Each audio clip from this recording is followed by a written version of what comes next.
"Hey, old man, this isn't a charity food line.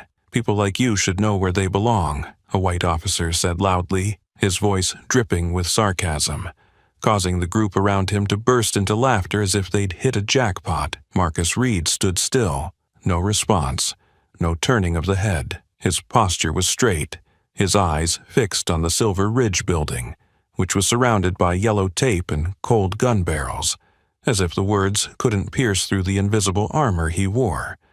The calm of a man who had survived on battlefields the system wanted to forget.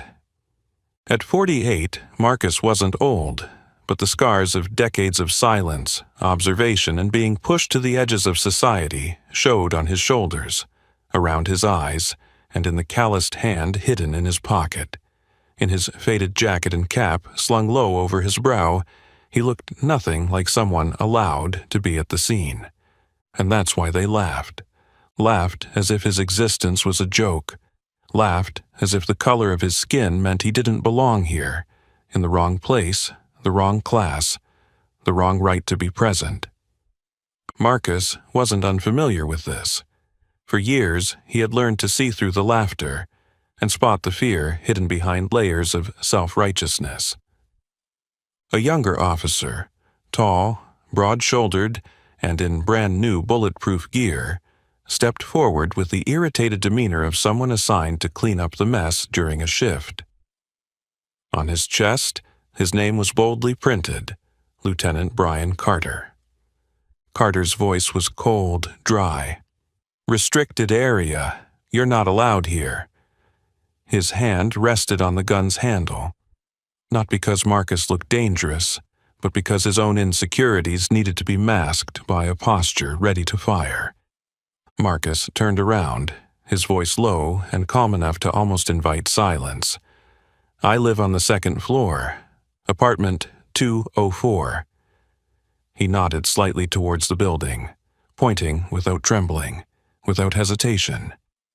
Carter looked up, then broke into a loud laugh as if he'd just heard a poorly executed parody song. "Yeah, and I'm Batman."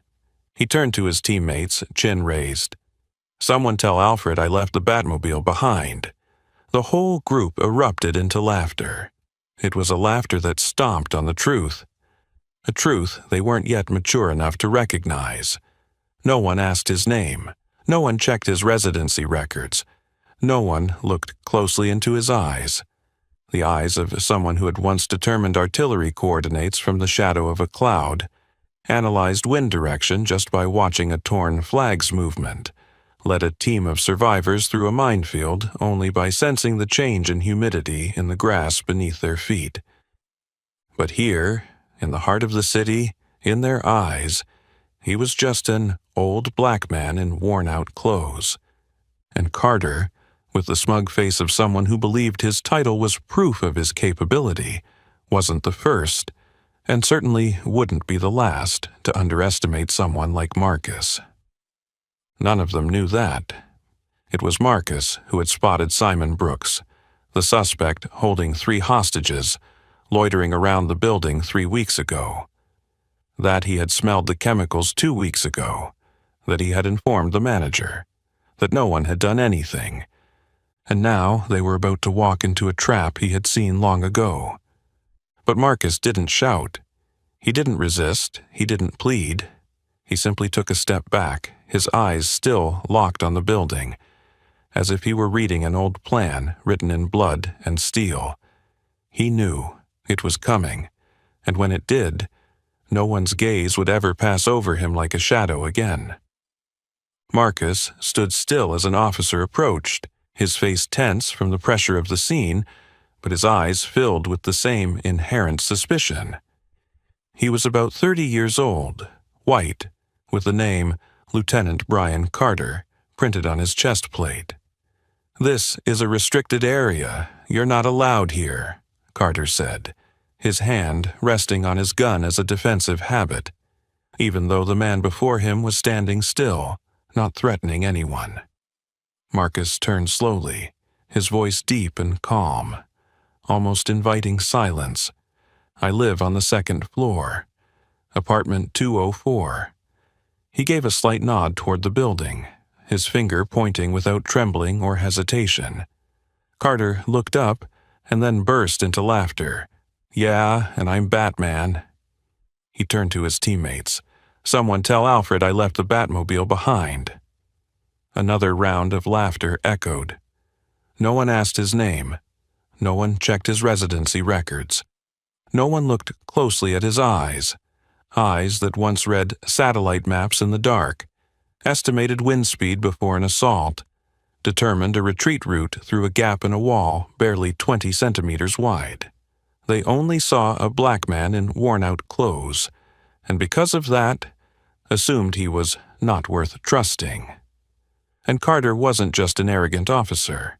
He was the epitome of a type of person within the system. Confident in his rank, in the process, in the weapons at his disposal, but blind to the experience that didn't come from a manual. He didn't know that a month ago, Marcus had seen Simon Brooks, the kidnap suspect, lurking in the hallway at 3 a.m., wearing a gray hoodie and carrying large black bags. Marcus had reported it to the building's security. "Probably just a delivery man. Don't worry, I'll check it out." No one checked. Then, 2 weeks ago, he smelled chemicals drifting from apartment 402. It was a faint scent, like freshly mixed epoxy, but something was off. Too clean, too uniform. He knocked on the door. No one answered. He reported it to management again, only to receive a half-hearted promise, "If you see anything else, report it again." But no one saw anything except for him, and now, with the whole block locked down, guns trained on windows that could explode at any moment, the only person who understood what was truly happening was treated like a lost soul, like a shadow on the fringes of the story. Marcus quietly took a step back, not out of fear, but because he knew the right moment always came last. On top of a nearby SUV, Captain Cole Matthews was folding the building's blueprint. Sweat beaded on his neck beneath his bulletproof vest. 3 hours of negotiations had passed. No response, no demands, no agreements, just silence from apartment 402. Matthews growled through his radio. "Delta team is in position. Prepare to move in on the 4th floor back approach. We'll go in within 10 minutes if there's no change." From where he stood, Marcus heard every word. He took a slow breath, his eyes stopping at the corner of the 4th floor hallway, where the snipers were aimed at the main apartment, and he saw what no one else saw: a blind spot, a dead angle, a trap. He had seen this kind of setup in the Caracas 2006 operation, where a team of American soldiers lost their lives simply because they thought they controlled the entrance. Marcus closed his eyes with a steady breath. Carter's words still echoed in his ears. "Yeah, and I'm Batman." "No, you're not Batman. You're just someone who's never walked through the hell that I've lived through. And that hell, it's repeating itself. Right in the very building I once called home.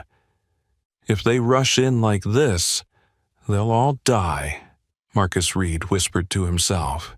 His voice was low, nearly drowned out by the wind and static from the radio, but in his mind, every development on the scene was coming together as a map.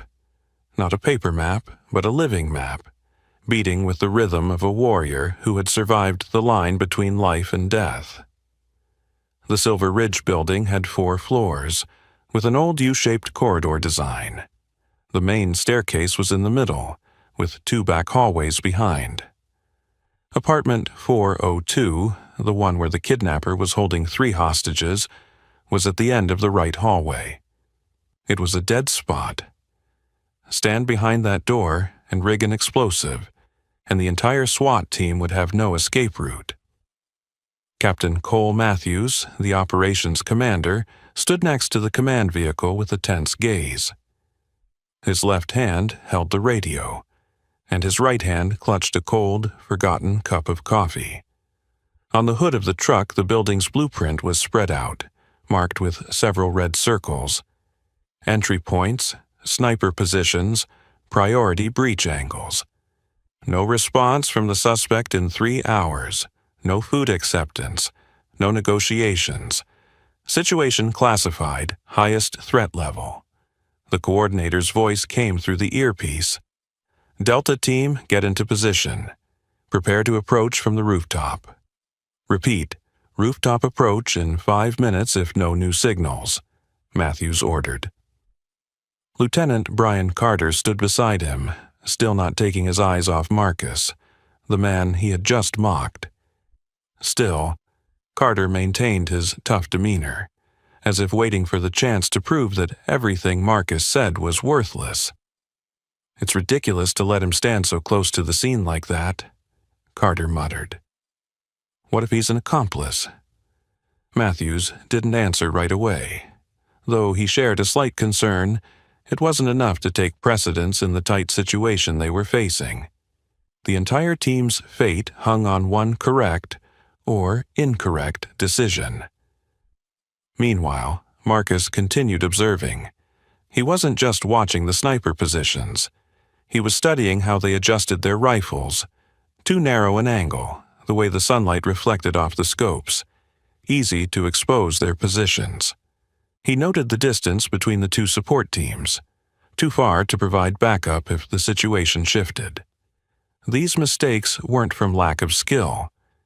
They were the result of too much training on models and too little real combat experience. And the most important thing, they were approaching from exactly the place Simon wanted them to. Simon Brooks, the suspect, 45 years old. Official records stated he served in the military before leaving due to personal reasons. But Marcus knew better. Personal reasons was a cold slash through the system's unwillingness to accept mental errors. Simon had been Special Forces. He once had sharp instincts and absolute loyalty, but he was also deeply vulnerable to betrayal.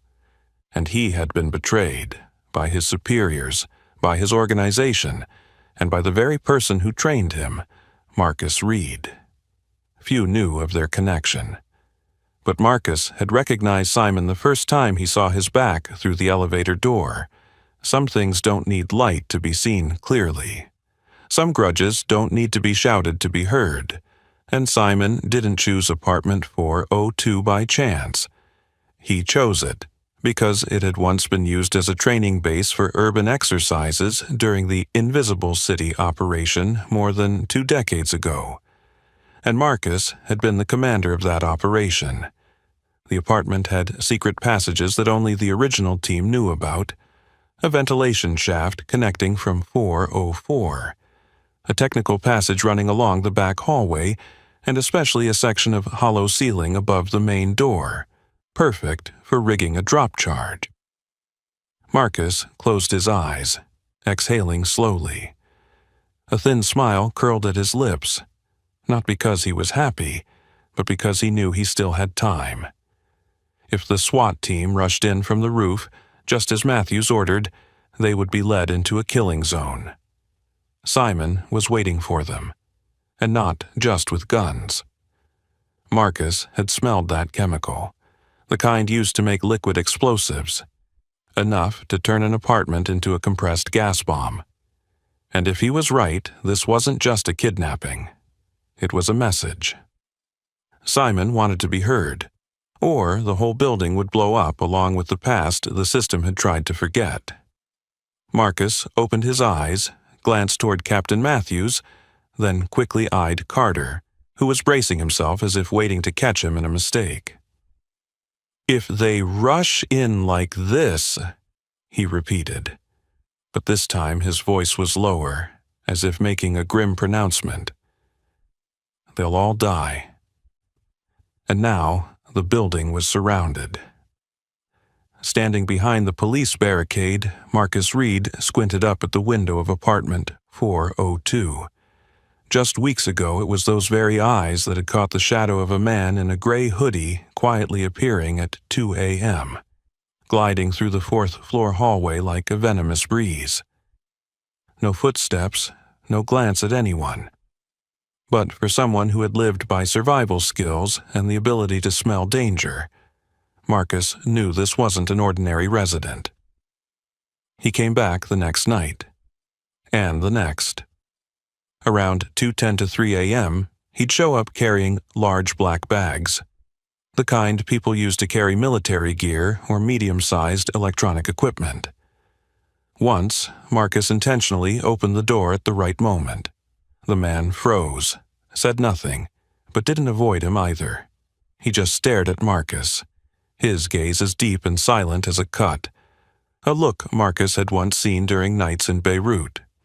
That time, Marcus reported it to Victor, the building's security guard, a middle-aged white man who preferred watching sports at night to patrolling. "It's probably just a delivery, man. I'll check it later." "But he's carrying something. It smells like ammonium nitrate," Marcus replied. Victor smirked. "You've been watching too many crime shows. This is LA, not Baghdad." And then, later, never came. 2 weeks later, Marcus began to smell a stronger chemical scent wafting from the crack in apartment 402's door whenever he passed. It wasn't bleach or paint. It was a smell only those who've handled explosives could distinguish, a mixture of nitrates combined with motor oil, a slow-acting trigger. This time, he knocked on the door. No answer. The lights inside were dim. A stone-cold stillness covered the doorknob. Marcus turned and wrote a report by hand, personally handing it to the building management. A week later, he received a notification that they had checked and found nothing unusual. But he knew they hadn't entered the apartment. No one wanted to face trouble from a tenant with proper papers, especially when the person reporting was a black man, living alone and often dismissed as someone with a vivid imagination. No one asked Marcus why he recognized those signs. No one knew that he had once participated in NATO's chemical identification training, that he had been a bomb detection team leader in Fallujah, and that he could predict the exact location of a detonator from a faint stain on a wall. But here, in Los Angeles, in a neighborhood that had forgotten war, he was just an annoying neighbor with an old baseball cap and a vivid imagination. And now, as the SWAT team prepared for the raid, those overlooked details were creating a ticking bomb. Marcus knew Simon Brooks wasn't just kidnapping. He wasn't the type of person who acted out of desperation in a moment of panic. No, he was planning. He had a target, a message. Simon wasn't a typical criminal. He was the kind of person who had survived things the civilized world didn't want to hear about, then was cast aside by the system, a broken product hidden in silence. What Marcus feared most wasn't the explosives, it was the reason behind them. Simon wasn't trying to kill anyone, he was forcing someone to listen.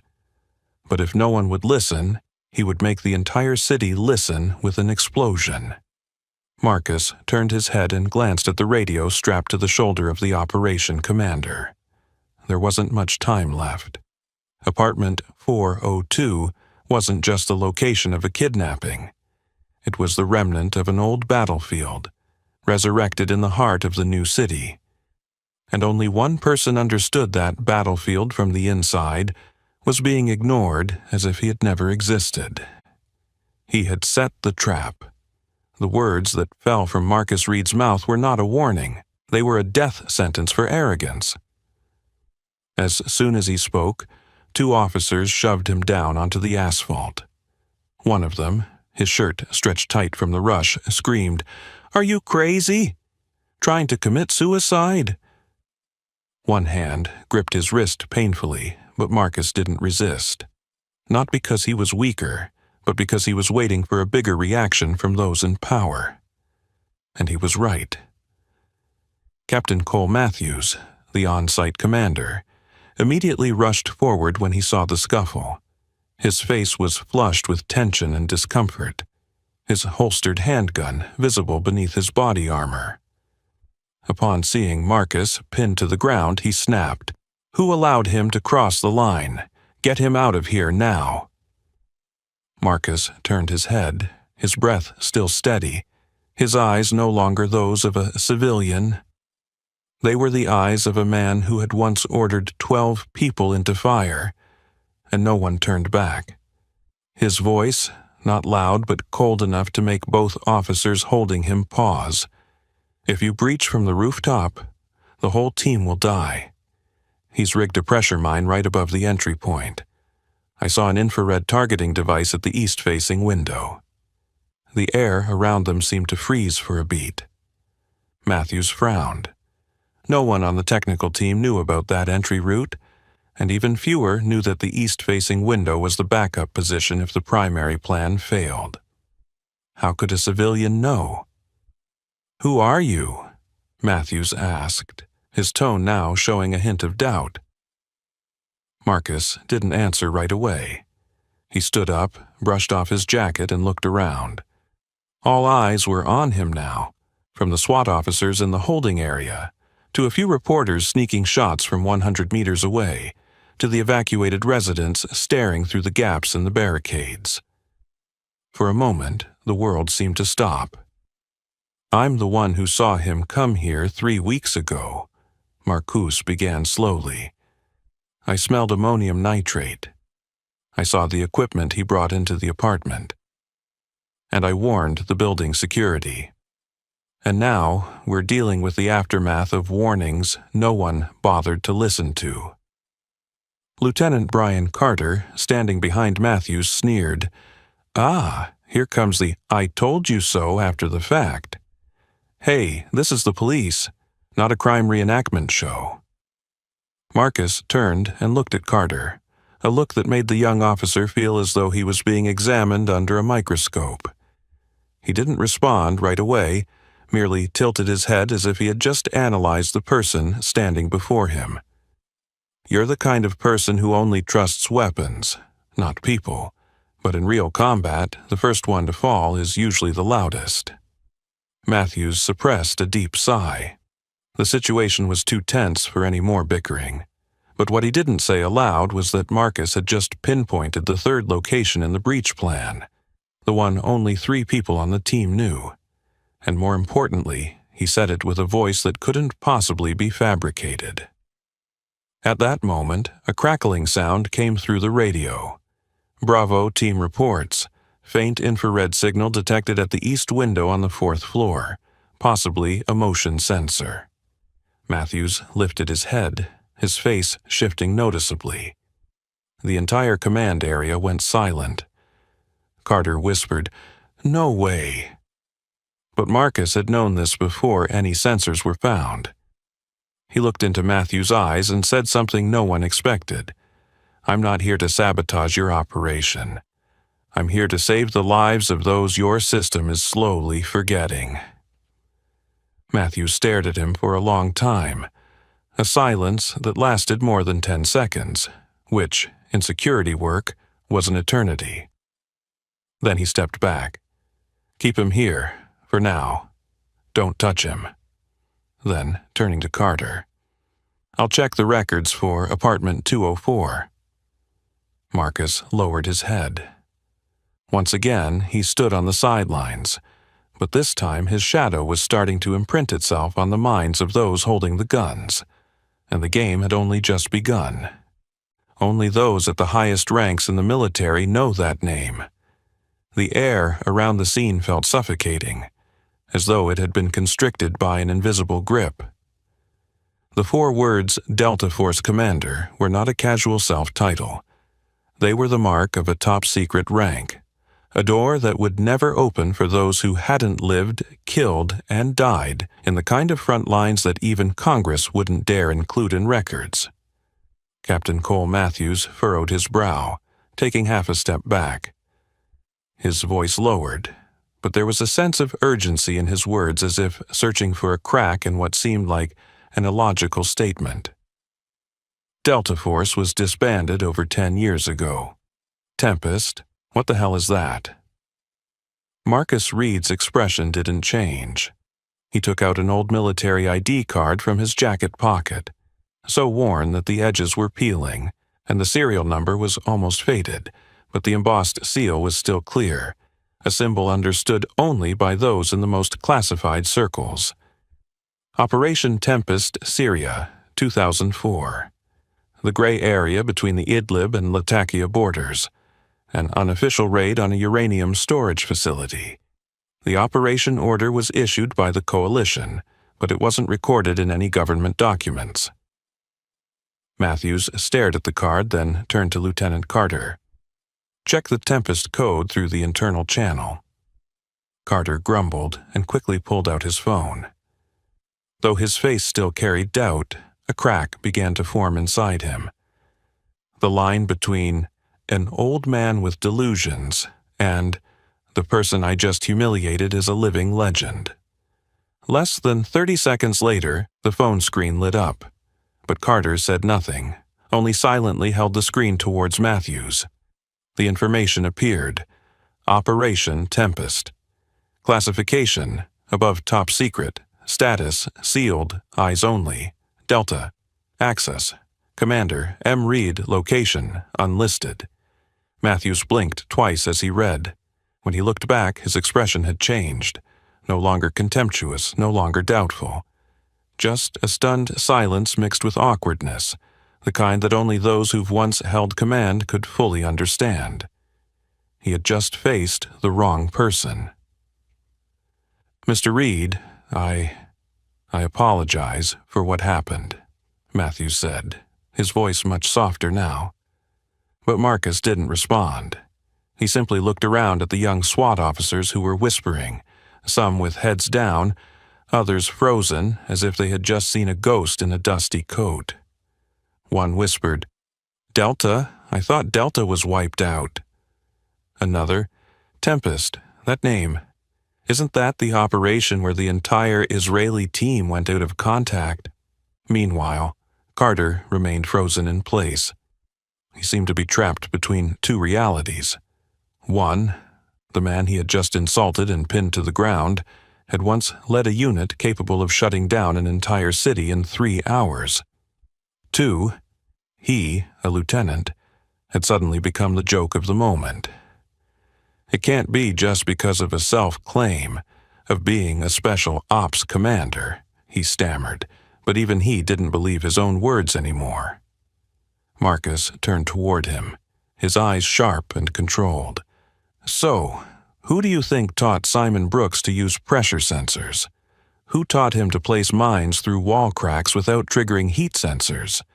And more importantly, who put him in a position where you couldn't even negotiate with him?"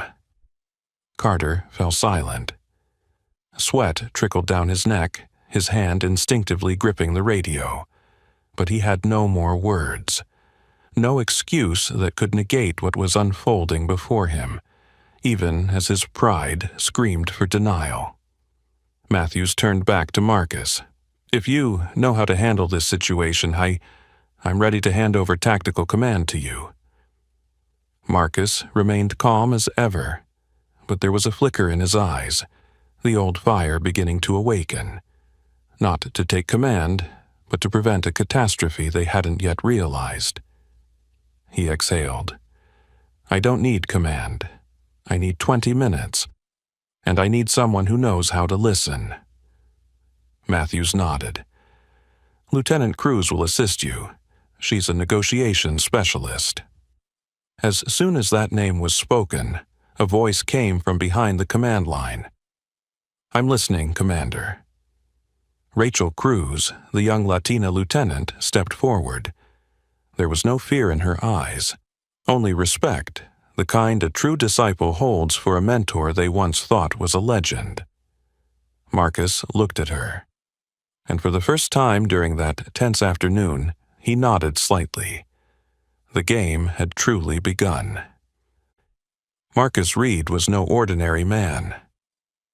As Lieutenant Rachel Cruz walked behind Marcus, the entire scene seemed to shift into another state. Not merely a civilian lockdown, but a high-level counterterrorism operation, one that had never been publicly announced. She didn't need to ask why he knew every corner of the building. every vent shaft, every tactical blind spot in apartment 402. Because every step Marcus took, unhurried, unpretentious, was as if he were walking back into his own old base. This apartment was once a training center, he said quietly, his eyes never leaving the eastern facade. 20 years ago, this building was used as camouflage for a program called Urban Shadow. I personally oversaw the installation of the original security system. Rachel stopped in her tracks. She had never heard of such a project. Camouflage? You mean a military facility hidden within a residential area? Marcus nodded. A test project, close quarters combat and urban assault training. The 4th floor was the practice area. I used apartment 402 myself to train Simon Brooks, the current kidnap suspect. Simon was not just a name in a file. He had been an exceptional student, a scout codenamed Echo Zero, famous for his ability to analyze spaces in seconds and set traps with crude materials. But after Beirut, after Operation Phantom Echo in 2006, he disappeared from the system. And as far as Marcus knew, disappearing meant quietly erased. He was my best student, Marcus admitted, his voice tinged with bitterness. But after a mission in Dahieh, he started to panic, saw things no one else saw, heard voices no one else heard. Back then, we didn't have a clear concept of PTSD. The system simply erased his name. Rachel nodded, half sighing. So, he came back to the place that once belonged to him, Marcus emphasized, not for revenge, but to be heard in an extreme way. He pointed at the building's exterior. The left window on the 4th floor, the vent. Behind that wall is an empty cavity. I used it to simulate a dead space. It's not in the civilian blueprints. He could have placed explosives there, or hide in it, or set a trap, anything. And the intruders wouldn't know they were being watched from within the walls. On the other side, Lieutenant Carter observed from afar through binoculars. He stood still, listening to every report, every gesture from Marcus.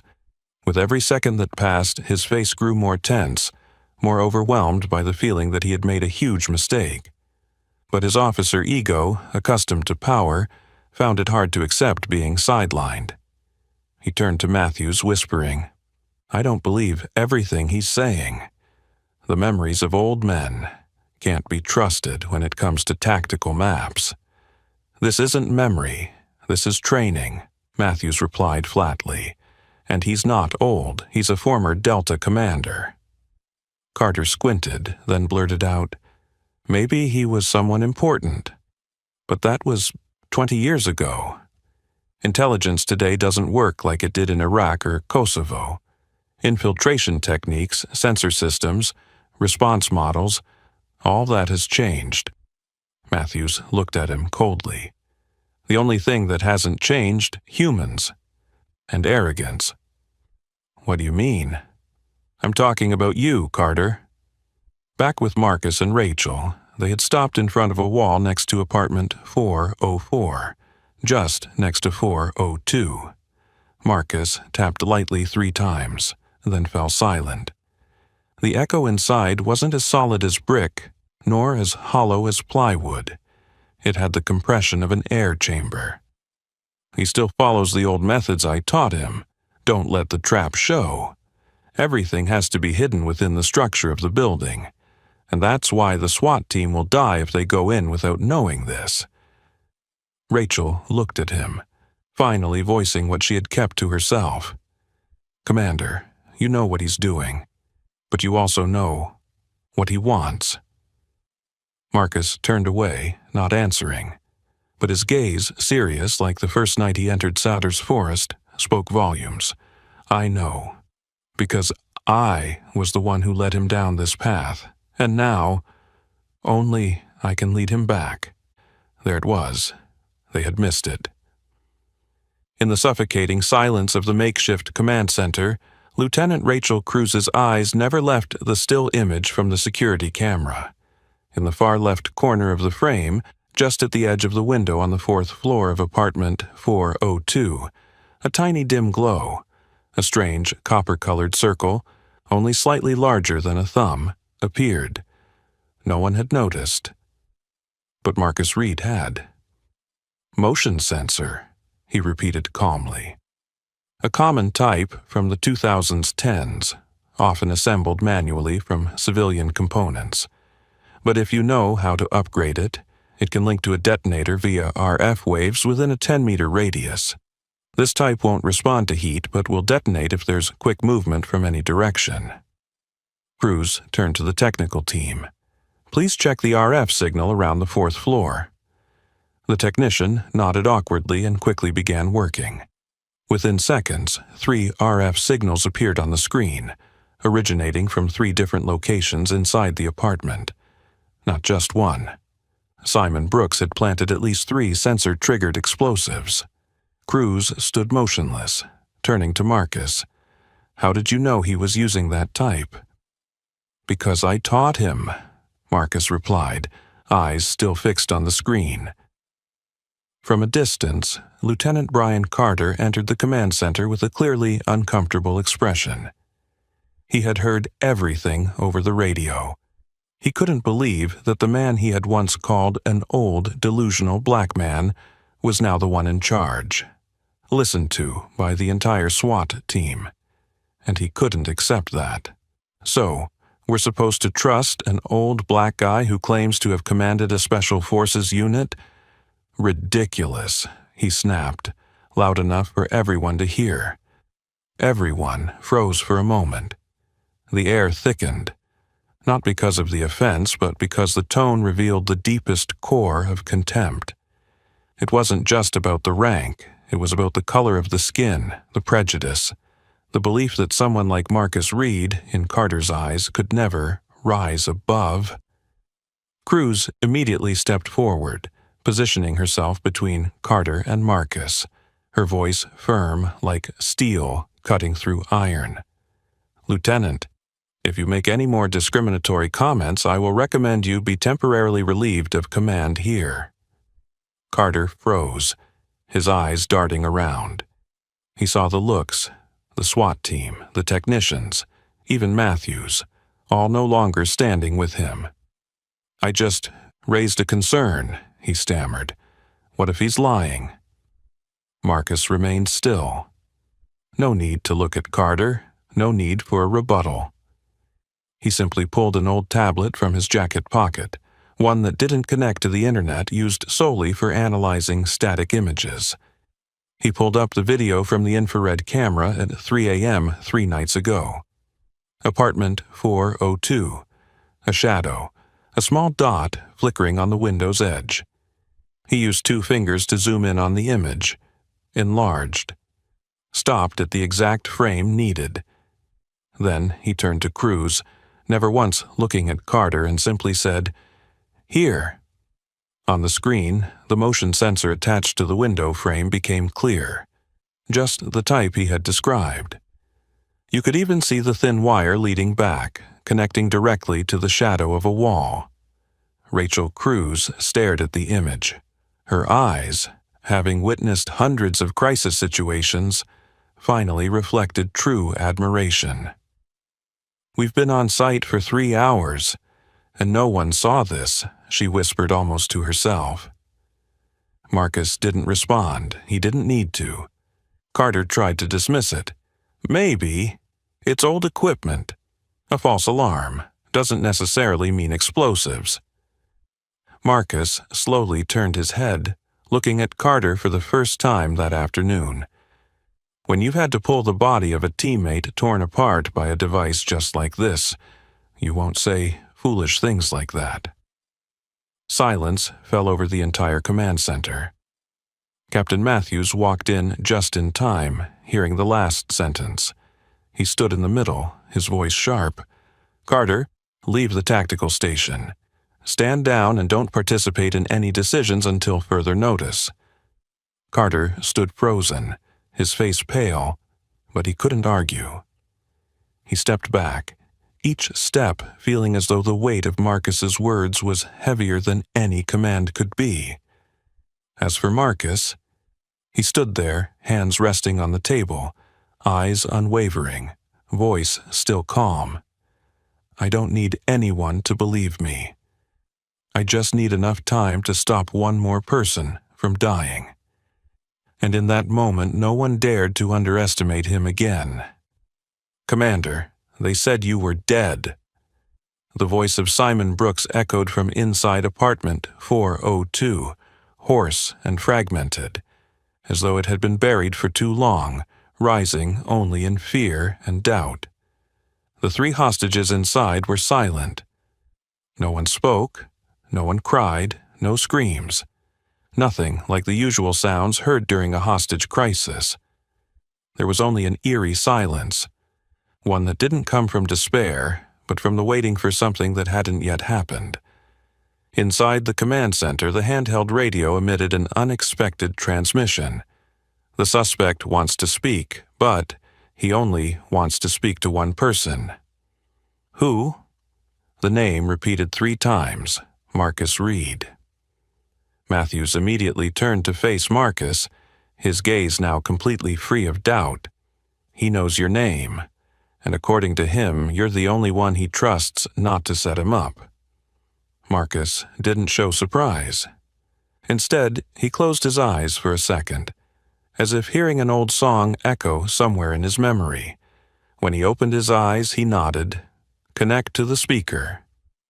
Rachel Cruz pressed the button, connecting the audio from inside the apartment to the speaker. Immediately, Simon's voice crackled, irritable and trembling. "I know you're listening. But I'll only speak if it's Marcus Reed. I know you're there. I saw you standing by the fence from the start. I want to hear your voice." No one moved. Cruz looked at Marcus. Matthews nodded. Carter, standing silently at the back, almost seemed ready to sneer, but he couldn't muster the strength to laugh. Marcus brought the mic to his lips, his voice low and steady. "Eagle 7 November Alpha." A dead silence followed, then the sound of a lock clicking open. Over the radio, Simon's voice trembled as if he had just woken up from a nightmare that had lasted years. "It's real. You're still alive." "Commander, I thought you died in Latakia. We all thought that." Marcus didn't answer immediately. He looked at Cruz, signaling her to mute the mic temporarily, then turned to Matthews. "I need to go in. Alone." "That's not possible," Matthews replied immediately. "It's dangerous and against all safety protocols." "Simon isn't an ordinary criminal," Marcus said, unshaken. "He spent 6 months undercover with the jihadist forces in Khost. He escaped from Kunduz with his bare hands. He doesn't trust strangers. He doesn't respond to standard negotiations. I know, because I trained him to do all of that." Matthews fell silent. There was no reason left to stop him, except fear. But he also understood, keeping Marcus out of this now meant leaving everything to chance. Cruz looked at Marcus, her voice low. "I'll go with you." Marcus shook his head. "No, just me. If he sees anyone else, he'll trigger the explosion." Matthews hesitated. "At least take the comms earpiece." Marcus gave a dry smile. "Simon learned how to detect radio signals back in 2005. Putting on an earpiece is just pushing me into the trap." The team stood frozen. Cruz sighed, then opened the tactical case, pulled out a bulletproof vest, and handed it to Marcus. "At least, wear this." Marcus took it, unhurried. When he lifted his jacket, everyone could clearly see the scar running down his left side, long, jagged, proof of the many times he had narrowly escaped death. He put on the vest as effortlessly as if he were putting on a shirt, quick, familiar, unpretentious. Before he left, he looked directly at Matthews. If I'm not back in 15 minutes, you know what to do." Matthews gripped the radio tightly, his voice low. "I hope I won't have to." Then Marcus walked toward the building. No escort, no gun, no superhero cloak. Just one man, returning to the room where, 20 years ago, he had turned a soldier into something the system later rejected.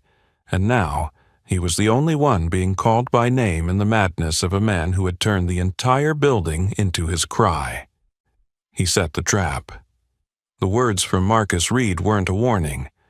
They were a death sentence for arrogance. As the door to apartment 402 closed behind him with a cold click, it felt like the final punctuation mark on the world outside. No more radios, no more sirens, no more commands, just one sound filling the room. The faint ticking of the detonator being activated, lying securely in Simon Brooks' palm. The room was dim, the only light coming from the hallway lamp, casting reflections through the slightly parted curtain of the window. 3 hostages. A woman in her old age, a male student, and a young girl about 10 years old, huddled in the corner. Their eyes were fixed on the 2 men in the center, unsure of which one was the greater threat. Simon crouched on the floor, his back against the wall, clutching the detonator like it was a second heart. His eyes were bloodshot from lack of sleep, his voice rough. "They abandoned me after Beirut. No treatment, no recognition. I'm a ghost, Marcus. A name wiped from the system like I never existed." Marcus moved slowly, stopping about 3 steps away from Simon. He didn't sit down. He didn't reach out. He made no gesture that could be misinterpreted. "You're not a ghost. You're living proof of what they want to bury," Marcus replied, his voice steady as a breath. Simon let out a laugh, raspy, like a blade scraping against stone. "So, where were you? When I came back to the States, I looked for you. I asked your name in the veterans' records. It wasn't there. I knocked on the door at Fort Bragg. They told me, 'Marcus Reed, no one by that name ever existed.'" Marcus didn't change his expression, but Cruz had been right. He didn't just know what Simon wanted. He knew who Simon was, and he knew, in that crazed look, there was still a piece of trust left, barely alive. "I was erased at the same time as you. The only difference is I accepted silence. You didn't." Simon blinked slowly. "So, you're here to silence me?" "No." "Or are you part of the evidence cleanup operation?" "I'm here because I taught you how to survive in the midst of fire, but I forgot to teach you how to survive after coming back." Simon fell silent. His eyes stared into an empty space that didn't exist. Then he shook his head softly.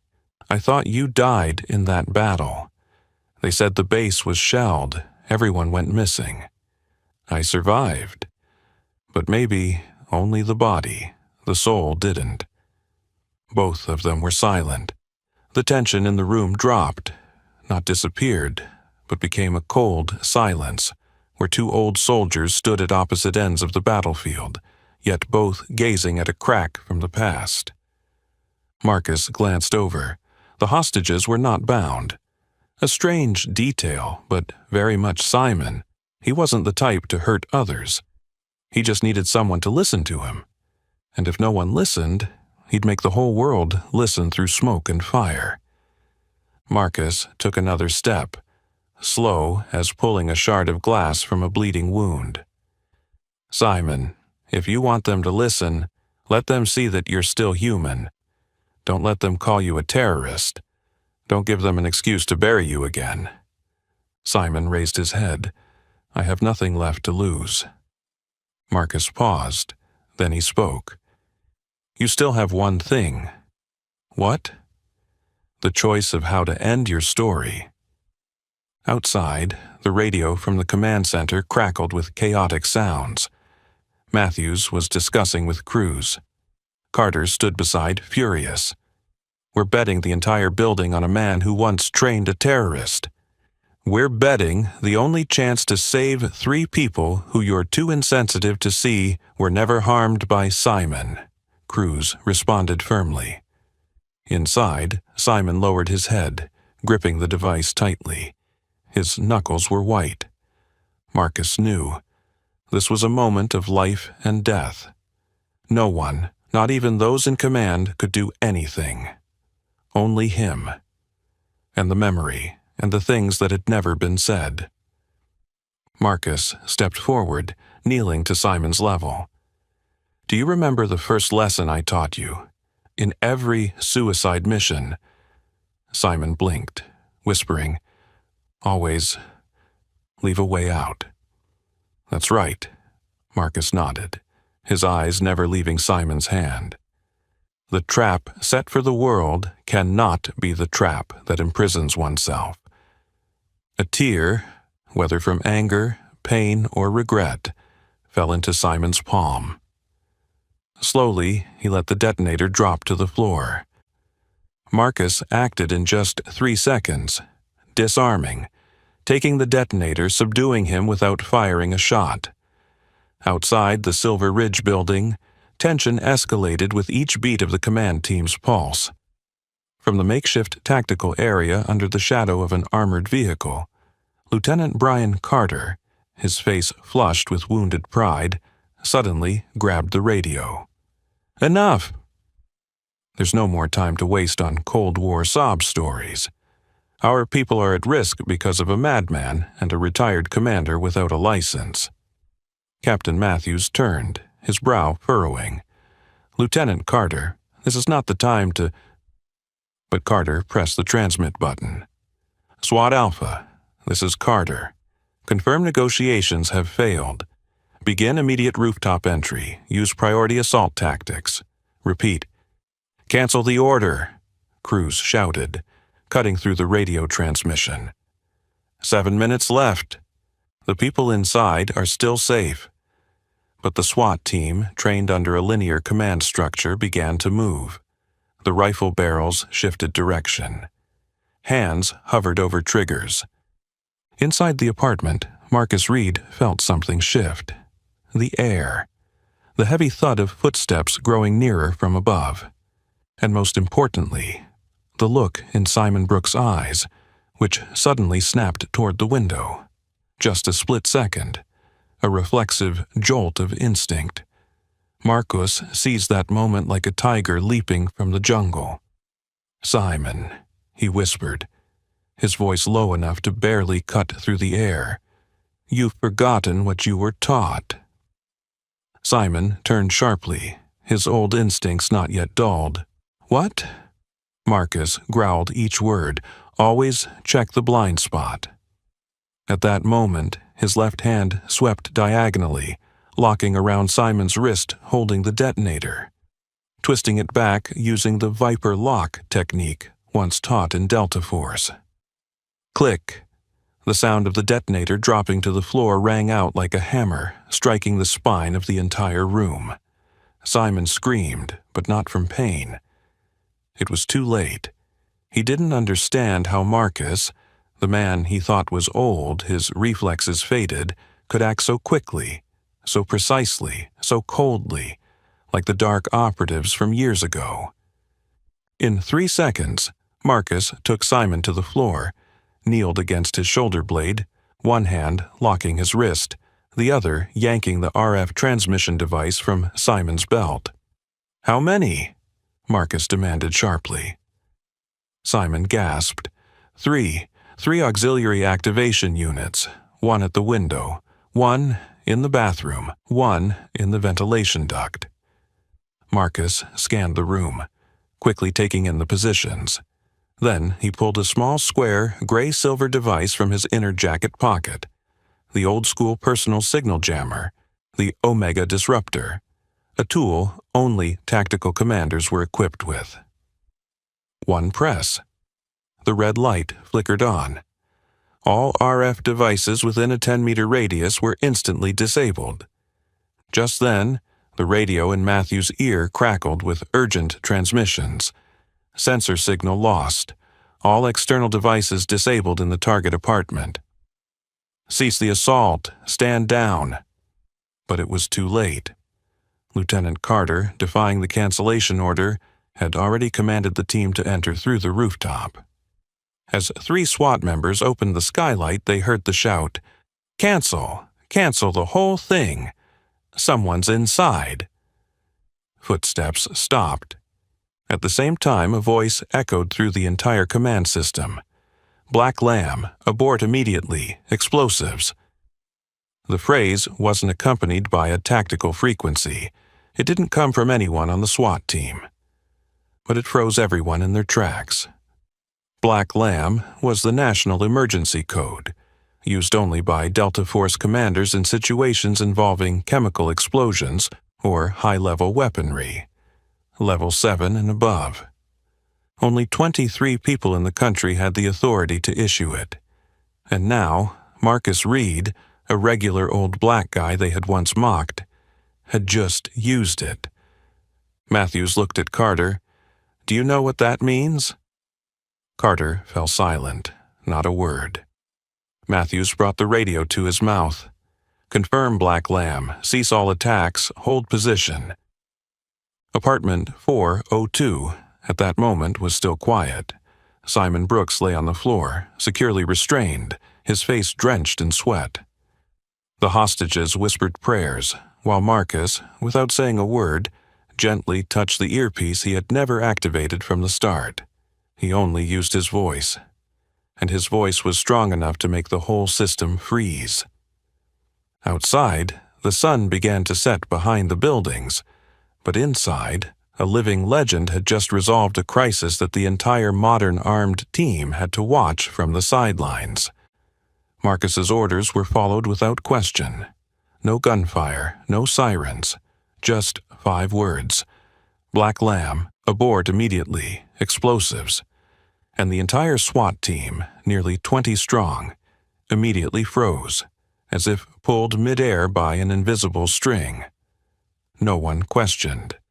No one dared to react. That command didn't need authority. It carried within it a military system designed to listen and execute without delay. Only those who had held the highest ranks in Delta Force, Marine Recon, or CIA Shadow Command were authorized to issue the Black Lamb Code.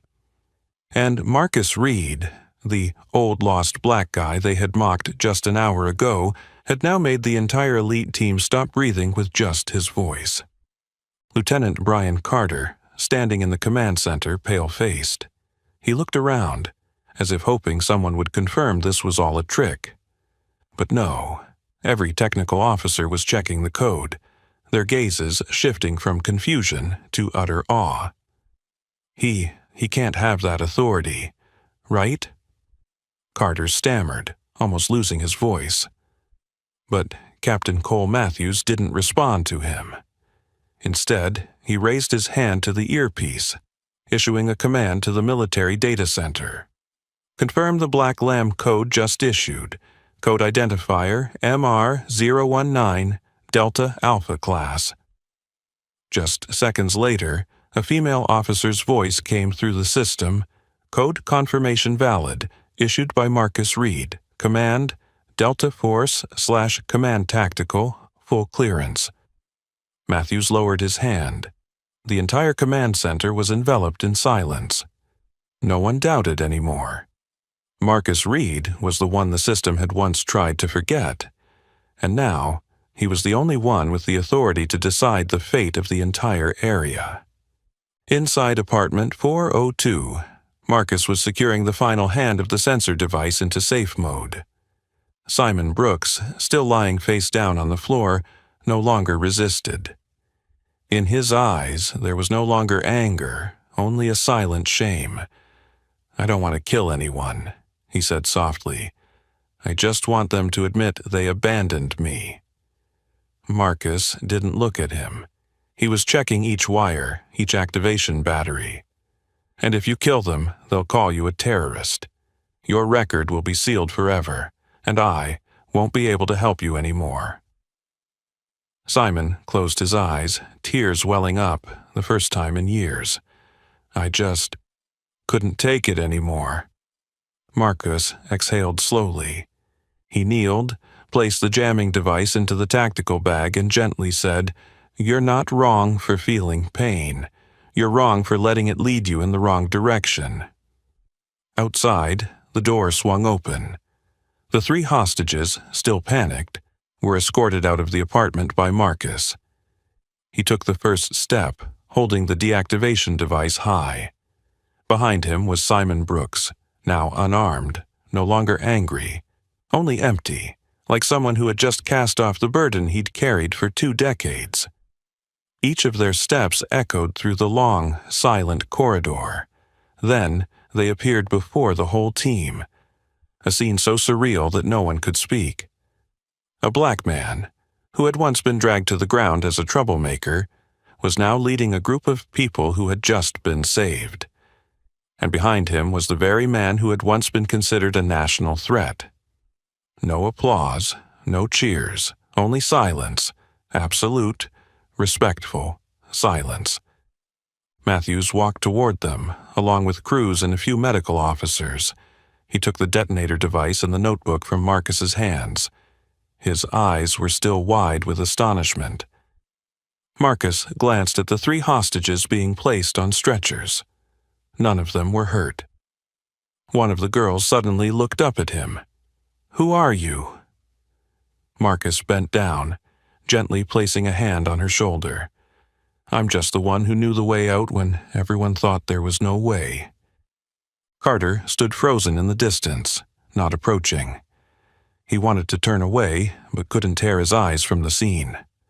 The SWAT team, those who had once laughed when hearing Marcus's name, now stood at attention, not following any command, but an instinct.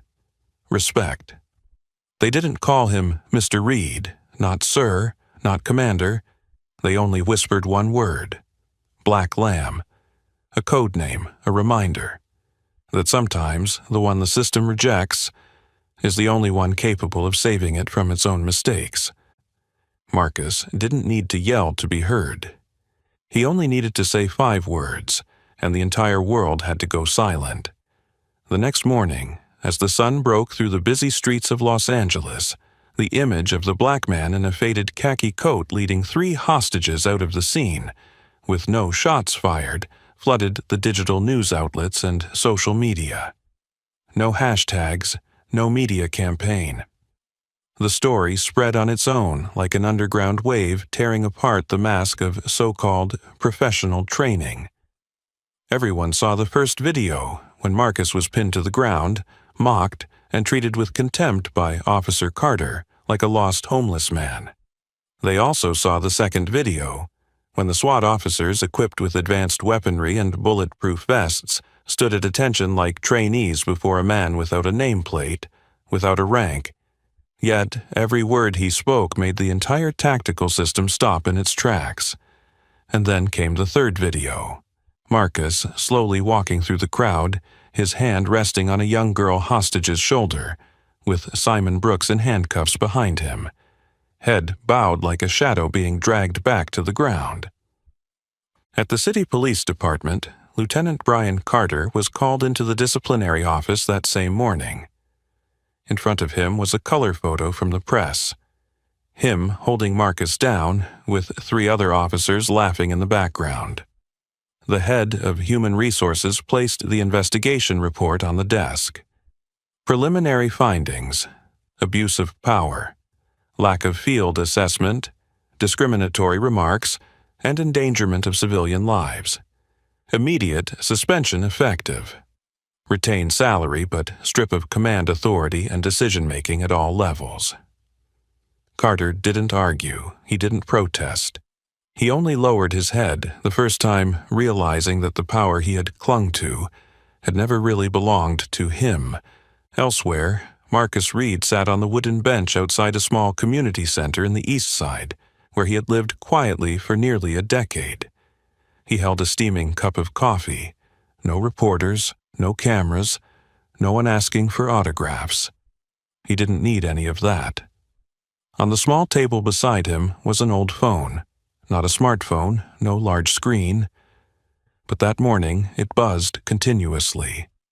Messages from officers, from veteran organizations, from those who had been rejected by the system. One came from an unexpected source, the director of the National Security Agency. We need to talk, not just about Simon Brooks, but about people like you. A week later, Simon Brooks didn't go to court as a criminal. After a psychiatric evaluation and his military records restored from the frozen system, he was placed in the abandoned Warrior Recovery Program, proposed and managed by Marcus himself. The press called it a turning point in humanitarianism. Marcus only said, "I'm just fixing what they shouldn't have allowed to go wrong in the first place." A month later, the Los Angeles Police Department rolled out the Unbiased Observation and Analysis Protocol, a new training program called the WRITE Protocol: Wisdom, Respect, Integrity, Tactics, Empathy. The name was an acronym from Marcus's statement in the final report. Respect is not a rank. The program was implemented at more than 17 police academies nationwide. In the introduction, the first image shown wasn't the arrest footage, nor SWAT images, but a short clip. Marcus Reed, stepping out of the thin smoke, his hand on a young girl's shoulder, with the former terrorist, now unarmed, walking behind. No gunshots, no bodies, no insults, just a silence filled with weight. Something no textbook can teach. Something no tactical plan can calculate. Something only people like Marcus carry with them. From places where titles no longer matter but principles still must be upheld. And that's why, with just 5 words, he could make the entire SWAT team freeze. Carter was demoted and sent to a remote town. On a gloomy morning in Washington, Marcus Reed sat alone in the high-rise meeting room of the National Security Agency, NSA. The glass wall behind him reflected the cold light of the Capitol. Facing him were 3 representatives, one from the Pentagon, one from the Department of Veterans Affairs, and a man in a minimalist suit. No name, no badge, no small talk. Everyone knew he belonged to an unnamed agency. The NSA director began the meeting with a sense of urgency. The Silver Ridge incident wasn't just a hostage situation. It's exposed a gap in the monitoring system for veterans, especially those who have participated in high-level covert operations. Marcus didn't respond. He simply rested his hands on the cold wooden table, his gaze piercing through the glass, towards a city that had forgotten him for 2 decades. The man in the suit spoke for the first time during the meeting. "We need your help to identify cases like Simon Brooks before they explode, both literally and figuratively." A minute passed. No one spoke. Everyone waited. Finally, Marcus spoke. His voice was clear, as sharp as the sound of a hammer striking the table. "I'll help, but on one condition." His voice made the room go still. "Not a test program, not a flagged project. I want an official recovery and reintegration program, properly funded, with access to top-secret data and independently monitored." The NSA director raised an eyebrow. "The cost of such a program will be considerable." Marcus nodded. "Yes, but the cost of silence is greater." No one could argue with that. 3 months later, the Tempest program was officially established. Its headquarters was in an old building converted in downtown D.C., once a military logistics warehouse from the Cold War era. The sign in front simply read, "Tempest Veterans, Recovery and Reintegration Initiative Director, Marcus Reed." There was no media frenzy, no ribbon-cutting ceremony, no televised coverage. Only those who truly understood the real value of the program, people who had been abandoned by the world, knew about it. Simon Brooks was the first to be admitted. He was taken to a psychological recovery center affiliated with Johns Hopkins. A team of senior PTSD specialists worked with him weekly. No handcuffs, no jail cell, no public criminal record. Just a man, learning to exist in a world that had once rejected him. When Marcus visited for the first time, Simon said nothing. He simply stood, saluted in a military style, short, precise, and full of respect. Marcus didn't respond with a gesture. He just said, "Saving one person doesn't erase the mistake, but it prevents another mistake." As for Lieutenant Brian Carter, a week after the internal hearing, the disciplinary board issued its final decision. Demoted to an administrative officer, stripped of field access, reassigned to Timber Ridge, Montana, to work in a human resources data storage branch. A place without SWAT teams. No active scenes, no one to give orders.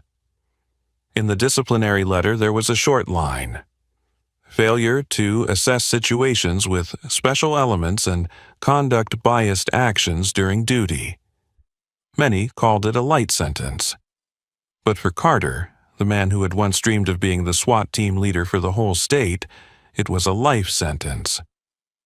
Marcus Reed didn't seek revenge. He didn't gloat.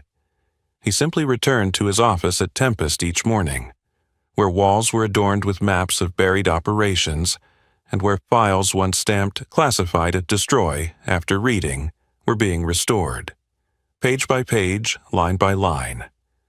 Each file represented a person, a special forces operative with a nervous breakdown wandering in Detroit, a former bomb disposal technician living in seclusion in Alaska, a sniper with amnesia now working as a parking lot guard in Tucson.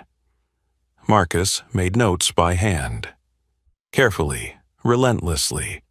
Just as he once led soldiers through minefields in Kandahar, step by step, slow but sure. Because for him this wasn't a job. It was a way of redeeming the silence of the past. One afternoon, Rachel Cruz visited Tempest. She looked around the room. Simple, no frills. But here, lives were being saved, lives that the country had once forgotten. She asked, "How did you know Simon would choose that apartment?" Marcus smiled. It was the apartment we used for the final training. The place where he passed the urban camouflage test in just 22 minutes. Rachel nodded. She knew. Some lessons weren't in books, not in files, not in after-action reports. They were in the teacher, and Marcus had never stopped being that teacher. And on the wall, a quiet inscription gleamed. Respect is not a rank. Respect does not come from rank, it comes from action. 6 months since the crisis at Silver Ridge, the Los Angeles Police Department officially opened a new training program for mid- and senior-ranking officers. The class wasn't named after an admiral or a commander, nor was it named after a fallen hero. On the small brass plaque outside the hallway, the inscription read, Wilson Hall, Advanced Observation, Bias Awareness and Field Leadership Training, Honorary Curriculum by Marcus Reed. They didn't name the class after Marcus because he demanded it. On the contrary, Marcus had refused 3 times. But it was the young officers like Lieutenant Rachel Cruz, along with the SWAT team who had stood silently under his command that day, who suggested and petitioned the mayor. For them, Marcus wasn't just a temporary hero. He was the kind of example that didn't shine, but made others want to walk toward the light. On the first day of the class, Marcus said nothing about the Silver Ridge incident.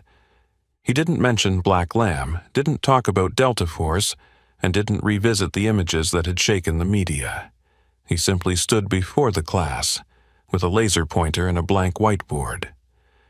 "We begin with what textbooks don't teach," he said. "The observational skill that radar, drones, and cameras cannot replace.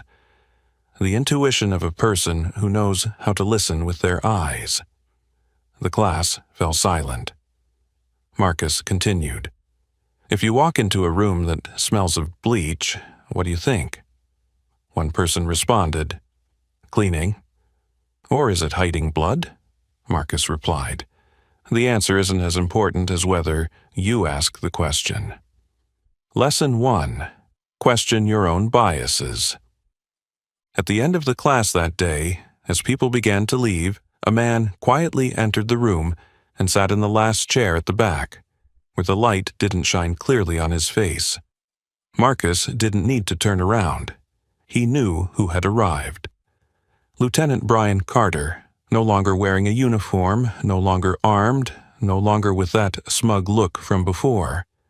He wore a gray shirt, no name tag, no badge. His gaze was direct but not challenging. It was the look of a man who had just survived his own ego. After a few minutes of silence, Carter spoke softly, as if confessing, "I'm transferring here. I need to start from the beginning." No one responded. No applause, no welcoming words. Only Marcus turned his head, looked directly at him, not with the eyes of a victor, but with the calm of someone who had stood in the same darkness. Observation begins when you discard your biases. Carter nodded.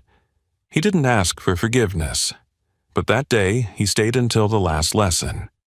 He didn't take notes, but didn't miss a single glance, a single movement of Marcus at the front. Outside the classroom, a stone plaque was quietly erected with Marcus's final words from the internal hearing. No ceremonies, no cameras, only the afternoon sun casting slanted light over the words, "Respect is not a rank." Respect does not come from rank. It comes from action. Hundreds of new officers read the inscription before entering the class, like an unspoken ritual. Some frowned, not understanding, but many, especially those who had stood at Silver Ridge that day, understood more than any theory could explain. At the end of the day, Marcus closed the class, walked out to the parking lot with his simple bag slung over his shoulder.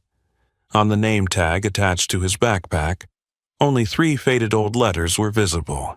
M.R.A., a young new officer, ran after him. "Mr. Reed." Marcus turned around. "Is there something you need, officer? Do you ever regret staying silent all these years?" Marcus paused for a moment, then replied, "If I had spoken earlier, perhaps I would have been remembered as a hero. But because I stayed silent, when I speak, the whole system has to stop and listen." The young officer stood silent. Marcus walked away. The wind swept through the parked cars, carrying the echo of something that no textbook could convey. Because respect is not a title. It is not a badge. It is something that only appears when a person's actions force the entire system to look at itself. A black man dismissed for his skin and age, but with just 5 words he made the whole system fall silent.